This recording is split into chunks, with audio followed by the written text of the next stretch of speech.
नमस्कार दोस्तों, मैं doctor Girish Gupta, senior endoscopic spine surgeon from Raman ji hospital, Jagatpura, Jaipur.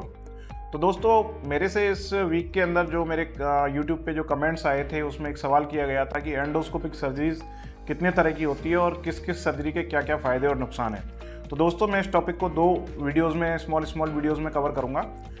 दोस्तों, एंडोस्कोपिक सर्जरीज जो है एक 1971 से स्टार्ट हुई थी। मैं थोड़ा सा हिस्टोरिक उसमें लेके जाता हूँ आपको।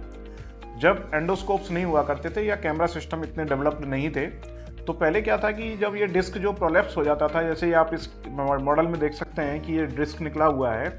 ये डिस्क जब प्रोलैप्स हो जाया करता था तो विदाउट एनी कैमरा इसमें एक सिंपल एक कैनुला डाला और इसको बाहर निकाला तो पेशेंट्स को आराम मिलने लगा। इस टेक्निक की वजह से एंडोस्कोपिक सर्जरी धीरे धीरे डेवलप होने लगी। तो एंडोस्कोपिक सर्जरीज का जो आज की तारीख में जो उपलब्ध हैं वो 3 तरह की एंडोस्कोपिक सर्जरीज हैं। बेसिकली ट्रैक 2 तरह के होते हैं, या तो हम साइड से जाएंगे या पीछे से जाएंगे। साइड से जाने वाली जो एंडोस्कोपिक सर्जरीज होती हैं, जिनको कि हम ट्रांसफेमरल एंडोस्कोपिक सर्जरीज बोलते हैं, और जो पीछे से जाने वाली सर्जरीज होती हैं, पीछे से की तरफ से एंडोस्कोप डालते हैं, उनको हम इंटरलैमिनार सर्जरीज बोलते हैं। इसको हम शॉर्ट फॉर्म में PELD भी बोलते हैं और इसको पीछे वाली को PSLD भी बोलते हैं। तो इस तरह से ये ट्रांसफेमरल और PSLD में क्या क्या डिफरेंस है। ट्रांसफेमरल जो सर्जरी होती है वो लोकल एनेस्थीसिया के अंदर की जाती है, और जबकि पीछे से की जाने वाली जो सर्जरी होती हैं वो आमतौर पर जनरल एनेस्थीसिया में की जाती हैं। इसका मतलब और फ़ायदे क्या होते हैं दोस्तों। जो पेशेंट जो जनरल एनेस्थीसिया के लिए फिट नहीं है, सपोज किसी को कार्डियक डिजीज़ है, या किसी को अनकंट्रोल्ड डायबिटीज़ है, या किसी को किडनी डिजीज़ हैं, जो बहुत लॉन्ग टाइम से अपने बेड पे रिडन हैं, और जो स्लिप डिस्क की वजह से या स्पाइन की प्रॉब्लम की वजह से उनके ऑपरेशन नहीं हो पा रहे हैं, due to these patients are unfit for the general anaesthesia. तो ऐसे पेशेंट्स के लिए ट्रांसफेमरल सर्जरी वरदान है। इसके अंदर लोकल एनेस्थीसिया में सर्जरी की जाती है और पेशेंट को तुरंत उससे जो उनकी रेडिएटिंग पेन कंप्लेंट होती है उसमें पेशेंट को तुरंत आराम मिल जाता है। दूसरी टाइप की जो सर्जरीज होती है इंटरलैमिनार सर्जरीज, इसमें भी 2 तरह की सर्जरीज होती हैं। एक यूनिपोर्टल होती है, एक बाईपोर्टल होती है। यूनिपोर्टल का मतलब क्या है कि उसमें सिंगल एक पोर्ट जाएगा, उसी के अंदर से हम एंडोस्कोप डालेंगे और उसी के माध्यम से हमारे इंस्ट्रूमेंट्स भी जाएंगे और उस माध्यम से जाके हम उस ऑपरेशन को कर लेते हैं। बाईपोर्टल सर्जरी क्या होती है कि 2 तरह के पोर्ट बनाए जाएंगे, यानी कि यदि मैं सपोज करो इस पेशेंट पे, इस मॉडल पे बाईपोर्टल सर्जरी करना चाहता हूँ, तो एक तरफ मेरा हाथ में कैमरा होता है, दूसरे हाथ में मेरे इंस्ट्रूमेंट्स होते हैं और हम सामने मॉनिटर पे देखते हुए सर्जरीज करते हैं।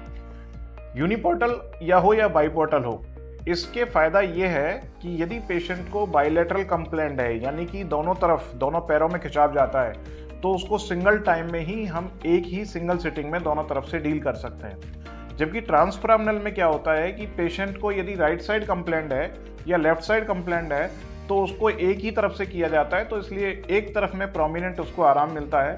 तो मेरा जो क्राइटेरिया है पेशेंट सिलेक्शन का, वो पेशेंट जिनको दोनों पैरों में खिंचाव जाता है, दोनों पैरों में तरंग चलती हैं, चींटी जैसे झुनझुन होती है, उन पेशेंट्स में हमेशा मैं इंटरलैमिनार सर्जरीज प्रेफर्ड करता हूं यदि कोई पेशेंट एंडोस्कोपिक सर्जरी कराना चाहता है। तो इंटरलैमिनार में भी मेरी प्रेफरेंस हमेशा यूनिपोर्टल पे रहती है।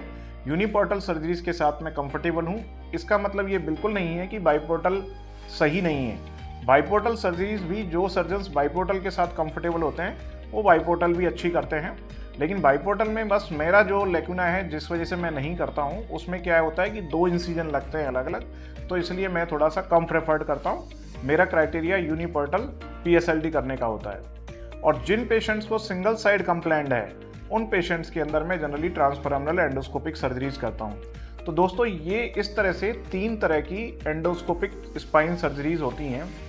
आज की तारीख में दोनों ही और तीनों ही टेक्निक से आप फ्यूज़न भी कर सकते हैं, यानी कि वो पेशेंट जिनको स्क्रू लगाने की ज़रूरत होती है, लाइक आप इस मॉडल में देख सकते हैं कि आप यहाँ देखेंगे तो इसमें एक स्क्रू डला हुआ है, या आप इस मॉडल में देखेंगे तो इसमें 4 स्क्रू लगे हुए हैं। तो ऐसे पेशेंट जिनके अंदर स्क्रू लगाने की ज़रूरत है या फ्यूज़न करने की ज़रूरत है, उन पेशेंट्स के अंदर भी हम एंडोस्कोपिक फ्यूज़न कर सकते हैं, ट्रांसफेमरल टेक्निक के थ्रू भी और PSLD के थ्रू भी या UBE के थ्रू।